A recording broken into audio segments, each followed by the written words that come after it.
রাজধানীতে ভোর থেকেই তেলের খোঁজে এক স্টেশন থেকে আরেক স্টেশনে ছুটছেন পরিবহন মালিক চালকরা।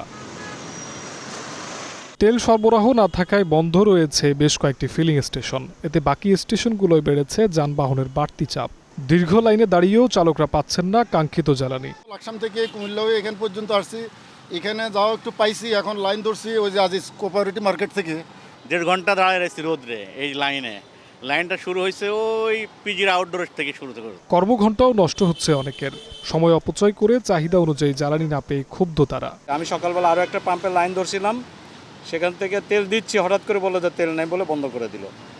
আমি সেখান থেকে ঘুরে অফিসে গেছি, অফিসে হাজিরা দিয়ে আবার এখন এসে এখানে লাইনে ধরছি প্রায় 25 মিনিট। এলাকায় কোনো পাম্পে তেল পাই নাই, বাধ্য হয়ে ভোলাবাজার থেকে 400 টাকা দিয়ে 2 লিটার তেল কিনছি। তবে সরকারের তরফ থেকে চাহিদা মাফিক তেল যোগান দেওয়া হচ্ছে বলে জানালেন মেঘনা পেট্রোলিয়াম কর্মকর্তা। আমাদের তেল অ্যাভেলেবেল আছে এবং চাহিদা মতো আমরা তেল দিতে পারছি। ডিপোগুলোতেও ট্যাঙ্কিতে তেল অ্যাভেলেবেল আছে এবং আমাদের চিটাগং টার্মিনালে জাহাজ প্রতিনিয়ত ভিড়ছে, আনলোড হচ্ছে। সবকিছু ছাপিয়ে জ্বালানি তেলের এই সংকট কবে নাগাদ নিরসন হবে সেই অপেক্ষায় দেশবাসী। জিহাদ রাহাত, গ্রিন নিউজ, ঢাকা।